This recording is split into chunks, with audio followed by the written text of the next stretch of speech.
Atlantic Crossing. Atlantic Crossing. Focus question. How does Patrick change over the course of the story? Leaving Dublin Bay. Patrick Kelly looked out over the ships floating in Dublin Bay.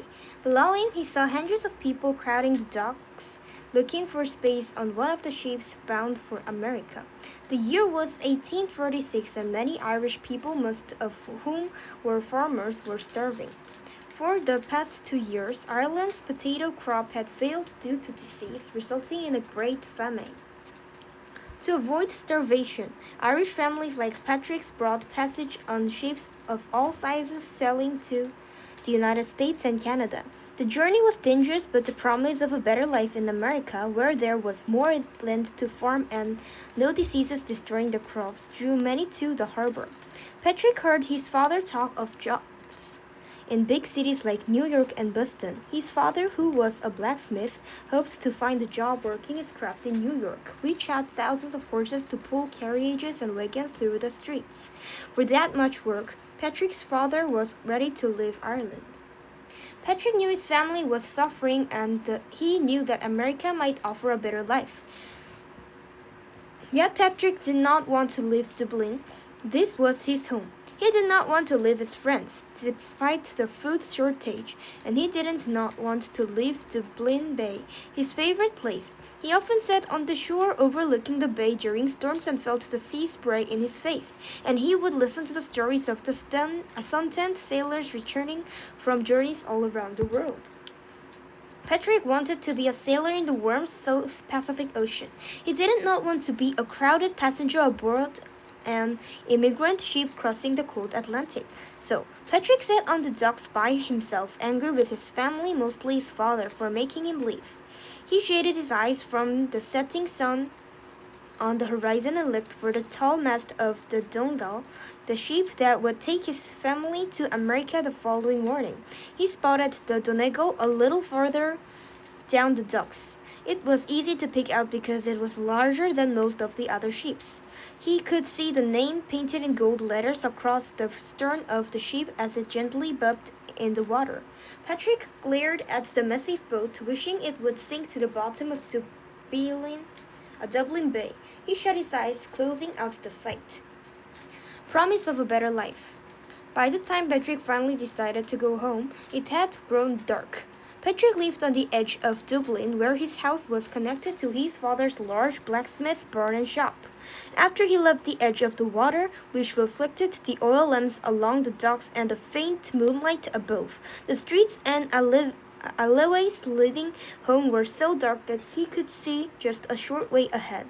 The dim glow coming from the windows of houses did little to light his way.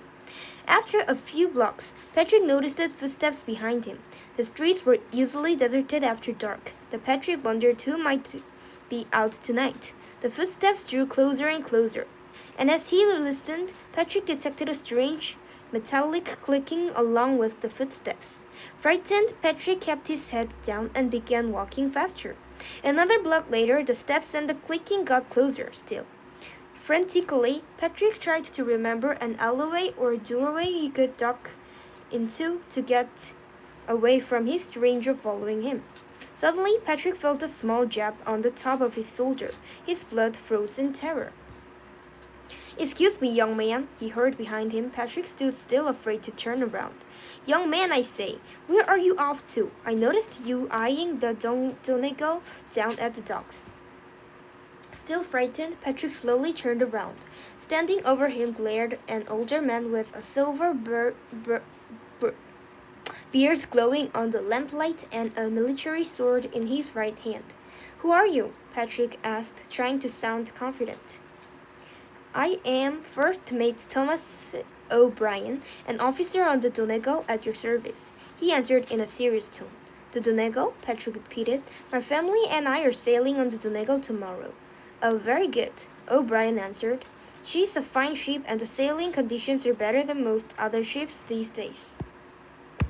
"But I hear the living conditions are bad on these ships," Patrick said. "Well, they often are," Thomas replied.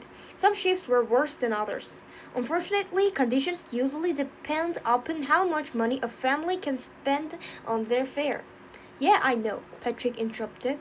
My father spent most of our savings on this trip.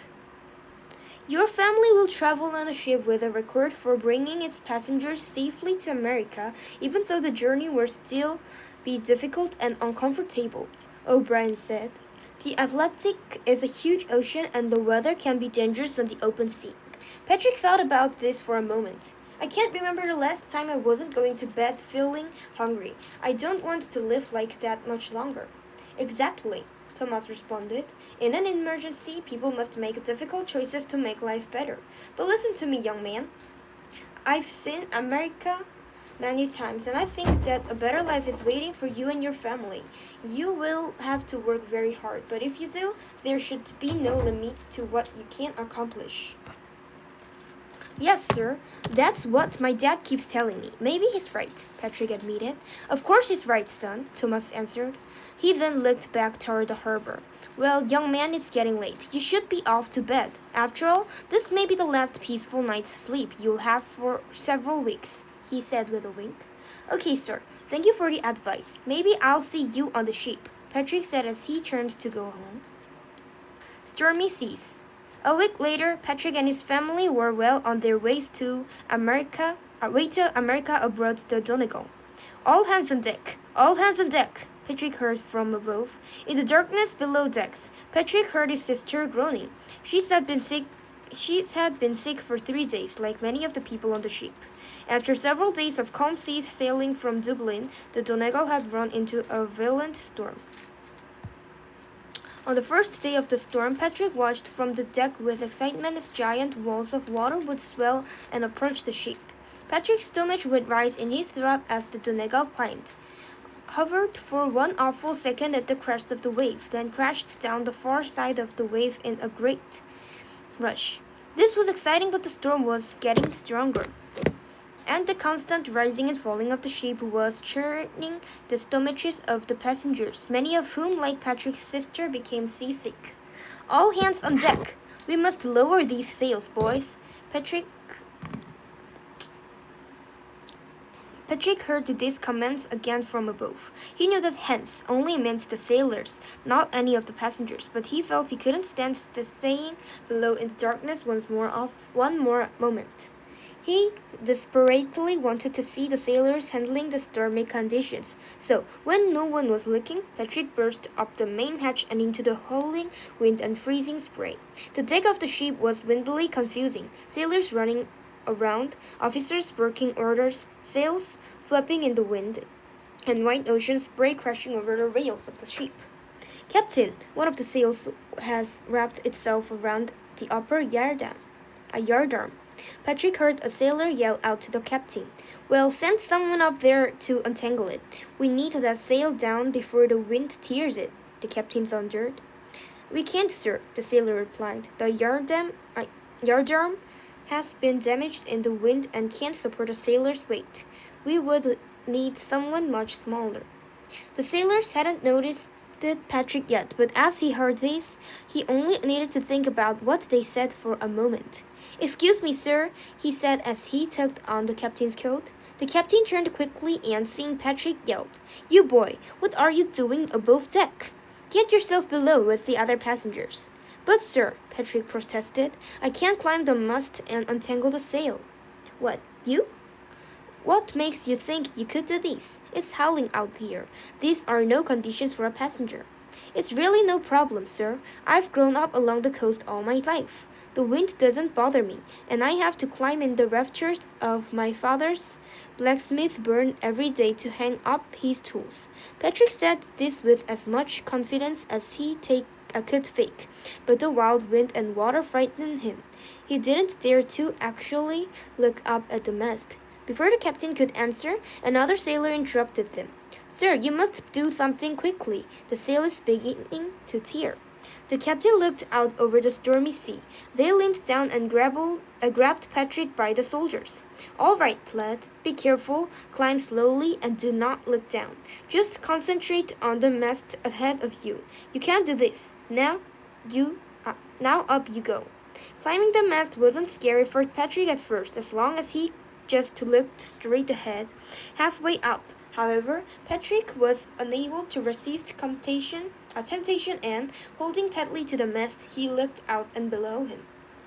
Through a crisscross of ropes whistling in the wind, he saw the white tops of the waves surrounding the ship and the small heads of the sailors scurrying around the deck of the ship. He briefly thought of his family out of sight below the deck and how worried his mother would be right now if she saw him up here. This thought vanished quickly, however, as Patrick felt a wave of dizziness overtake him. The rocking of the ship